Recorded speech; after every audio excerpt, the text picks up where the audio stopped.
Hello दोस्तों, मैं सोमवीर प्रजापति। हम पढ़ेंगे प्रकाश विद्युत प्रभाव। इसके अंदर हम सबसे पहले देखते हैं धातुओं में मुक्त इलेक्ट्रॉन मॉडल।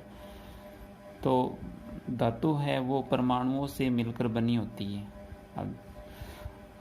और एक परमाणु के अंदर सेंटर में होता है नाभिक, उसके चारों ओर होते हैं इलेक्ट्रॉन।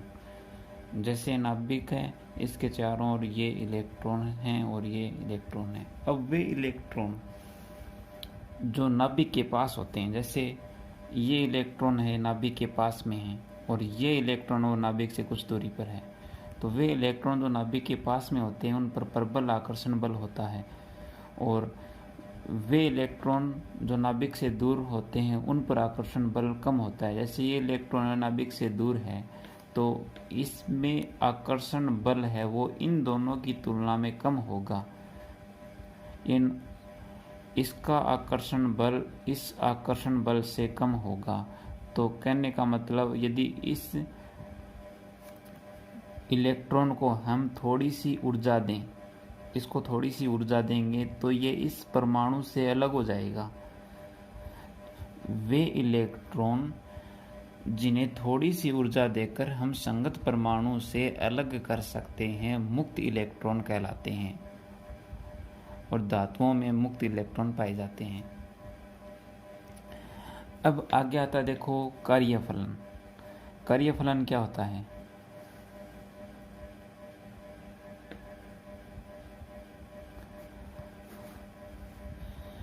कार्यफलन को हम फाई नोट या W से प्रदर्शित करते हैं।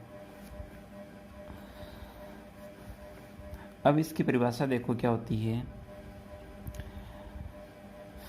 ये धातु है और धातु में हमने पढ़ा कि जैसे मुक्त इलेक्ट्रॉन पाए जाते हैं और इन्हें हम थोड़ी सी ऊर्जा देंगे तो ये परमाणु से बाहर आ जाएंगे, यानी धातु सतह से इलेक्ट्रॉन है वो मुक्त हो जाएंगे।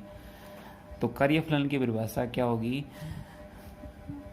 धातु सतह से इलेक्ट्रॉनों को अलग करने के लिए जितनी ऊर्जा की आवश्यकता होती है उसे कार्यफलन कहते हैं। धातु सतह से इलेक्ट्रॉनों को बाहर निकालने के लिए, धातु सतह से इस इलेक्ट्रॉन को बाहर निकालने के लिए जितनी ऊर्जा की आवश्यकता होती है उसे कार्यफलन कहते हैं।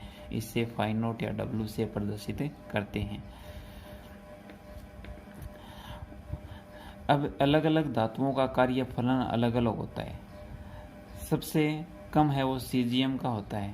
सीजियम का कार्यफलन है वो 2.14 इलेक्ट्रॉन वोल्ट होता है। और सबसे अधिक है वो प्लेटिनम का होता है। प्लेटिनम का होता है 5.65 इलेक्ट्रॉन वोल्ट। अब हम पढ़ते हैं इलेक्ट्रॉन का उत्सर्जन कितने प्रकार से हो सकता है, यानी धातु सतह से इलेक्ट्रॉन का उत्सर्जन है वो कितने प्रकार से हो सकता है। तो सबसे पहले आता है तापायनिक उत्सर्जन। अब यदि हम किसी धातु सतह को गर्म करें तो धातु सतह को गर्म करेंगे तो उससे में उपस्थित मुक्त इलेक्ट्रॉन उसमें ऊर्जा को ग्रहण करेंगे। जैसे हम इसको धातु सतह इसको गर्म कर रहे हैं तो ये इलेक्ट्रॉन है इस उसमें ऊर्जा को ग्रहण करेंगे और धातु सतह से बाहर आ जाएंगे। इस घटना को कहेंगे तापायनिक उत्सर्जन। अब अगला आता है क्षेत्र उत्सर्जन। क्षेत्र उत्सर्जन क्या होता है? देखो, ये धातु सतह है, इसकी सतह पर अब हम उच्च वोल्टता लगाएंगे, यानी हाई वोल्टता लगाएं तो इस धातु सतह से इलेक्ट्रॉन उत्सर्जित होंगे। इस घटना को हम क्षेत्र उत्सर्जन कहते हैं। अर्थात जब किसी धातु सतह पर उच्च विभवांतर लगाते हैं तो धातु सतह से मुक्त इलेक्ट्रॉन उत्सर्जित होते हैं। इस घटना को हम क्षेत्र उत्सर्जन कहते हैं। अगला आता है प्रकाश विद्युत प्रभाव। प्रकाश विद्युत प्रभाव के अंदर देखो क्या होता है।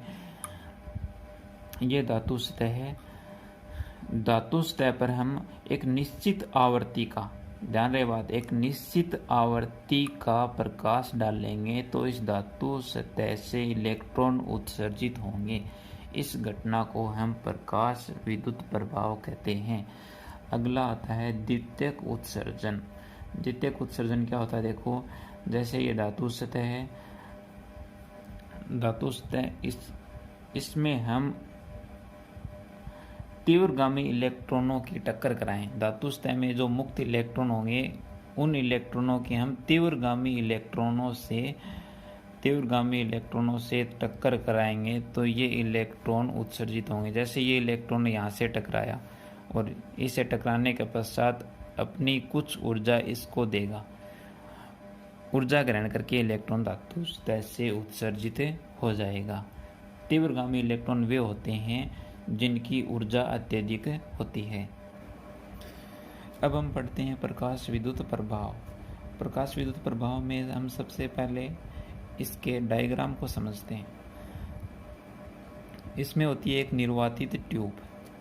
निर्वातित ट्यूब के अंदर दो इलेक्ट्रोड होते हैं, एक होता है कैथोड, दूसरा होता है एनोड।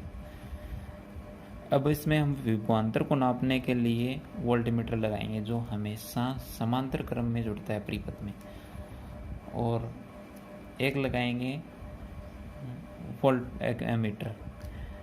एमीटर हमेशा श्रेणी क्रम में जुड़ता है जो धारा को नापेगा। आगे लगाया हमने इसमें विभव विभाजक। ये विभव विभाजक है, इसमें विभवांतर को कम ज़्यादा करेगा। आगे लगाया हमने एक दिक् परिवर्तक जो विभवांतर की दिशा परिवर्तन करेगा। दिशा परिवर्तन कैसे होगी देखो। अब ये टर्मिनल किससे जुड़े हैं? कैथोड है। कैथोड देखते हैं हम किससे जुड़ा हुआ है। कैथोड है वो बैटरी के नेगेटिव टर्मिनल से जुड़ा हुआ है, यानी कैथोड है वो नेगेटिव विभव पर है, ऋणात्मक विभव पर है। अब एनोड को देखते हैं।